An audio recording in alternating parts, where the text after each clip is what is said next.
अब बेटा अगर हम लोग नेचुरल सिलेक्शन को स्टेटमेंट वाइज याद करने का प्रयास करें तो कैसे याद करेंगे? एनसीईआरटी लाइंस में देखें तो नेचुरल सिलेक्शन जो है 3 तरह का है, स्टेबलाइजिंग सिलेक्शन, डायरेक्शनल सिलेक्शन और disruptive selection.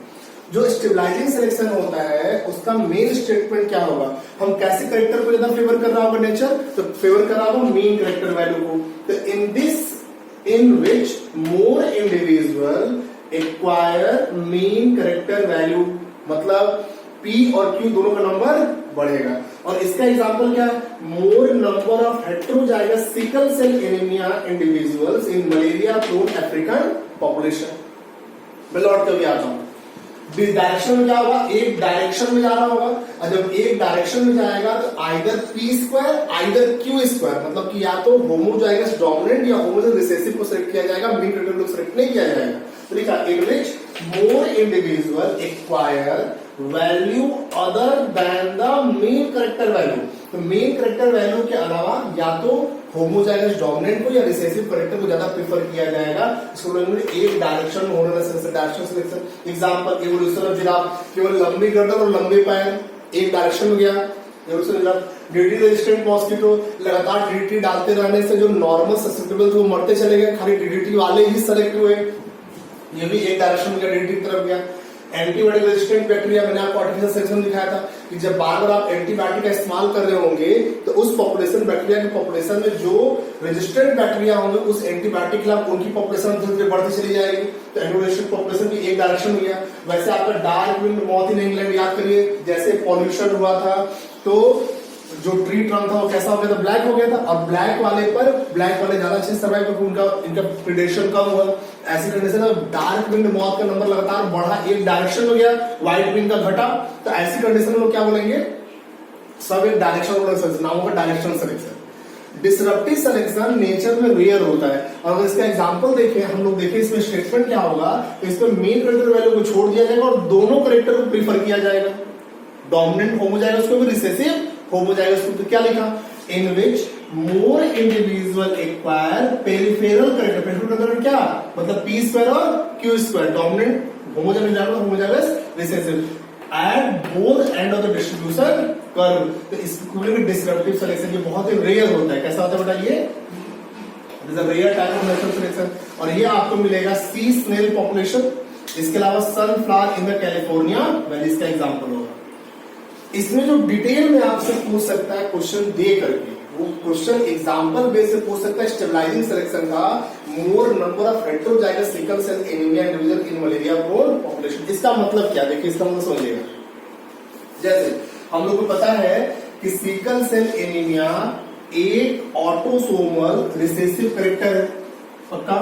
Sickle cell anaemia एक ऑटोसोमल रिसेसिव करेक्टर है जिसमें 3 तरह का जीनोटाइप बनता है। एक कहलाता है हमारे पास सिकल सेल एनीमिया में,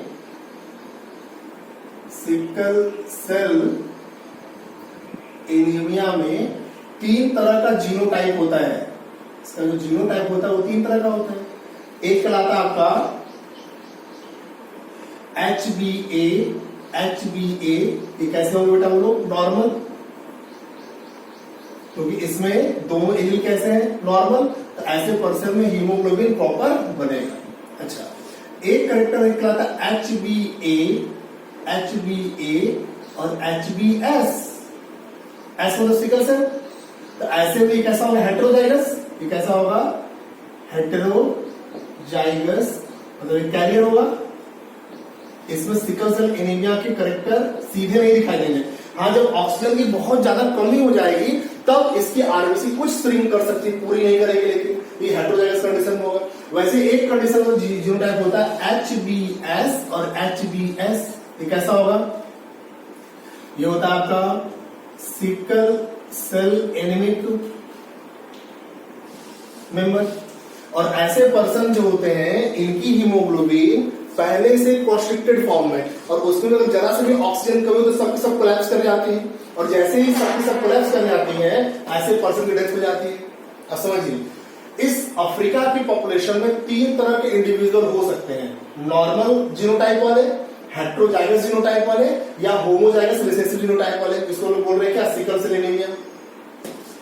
ये वाला जो सिकल सेल एनीमिक पर्सन होगा, ऑक्सीजन की कमी चाहे पैदा होते समय हो जाए या पैदा होने के बाद हो या पैदा होने कुछ दिनों बाद हो, इसकी डेथ हो जाएगी। तो इनकी संख्या तो पॉपुलेशन में ऐसे ही कम है, ये तो ऐसे ही मर चुके होंगे या जो पैदा होंगे वो मर जाएंगे। अब उस पॉपुलेशन में दो तरह के दिखाई दे रहे हैं, और अगर इस पॉपुलेशन में मलेरिया हो जाए, जैसे कि पहले बहुत ज्यादा होता था जब ट्रीटमेंट मलेरिया का नहीं था, वहां लोग उसका नहीं मिल पाता ट्रीटमेंट, तो मलेरिया ज्यादा होने पर जो नॉर्मल वाले होंगे इनकी आरबीसी तो नॉर्मल होगी, तो जो प्लाज्मोडियम होगा वो इसमें सर्वाइव करेगा, अपनी साइज इंक्रीज करेगा और इसको बर्स्ट करके बाहर निकलेगा। ऐसी कंडीशन में जो नॉर्मल हीमोग्लोबिन वाले होंगे, जो नॉर्मल आरबीसी वाले होंगे, इनकी डेथ हो जाएगी, death by death due to malaria, ये सब मलेरिया से मर जाएंगे। बोलिए ऐसे लोगों की पॉपुलेशन जो होगी मलेरिया ज्यादा अफेक्टेड होगी। अच्छा, जो हेट्रोजाइगस वाले होंगे इनकी आरबीसी में जैसे प्लाज्मोडियम एंटर करने का प्रयास करेगा, ये आरबीसी क्या करेगी, ऑक्सीजन कमी में सिकुड़ जाएगी पक्का, क्योंकि हेट्रोजाइगस से कुछ आरबीसी नॉर्मल कुछ सिकुड़ी हुई होंगी, तो ऐसे में ये क्या हो जाएगा, सिकुड़ जाएगा। और जैसे सिकुड़ जाएगा क्या इससे प्लाज्मोडियम ग्रो कर पाएगा, नहीं ग्रो कर पाए। तो जो हेट्रोजाइगस सिकल सेल एनीमिक वाले होंगे इनके ऊपर मलेरिया का असर नहीं पड़ेगा। और जो मलेरिया का असर नहीं पड़ेगा, ये मलेरिया से मर चुका है, ये सिकल सेल एनीमिया से मर चुका है, जो पॉपुलेशन में केवल वो बचे रह जाएंगे जिनके ऊपर न तो मलेरिया का असर पड़ रहा है और न ही सिकल सेल एनीमिया से मर रहे हैं। तो ऐसी कंडीशन में मीन करेक्टर वैल्यू जिसमें दोनों ही एलील हैं इनको सिलेक्ट किया गया, जिनमें दोनों एलील्स को क्या सिलेक्ट किया गया, तो इस तरह को बोलेंगे स्टेबलाइजिंग सिलेक्शन।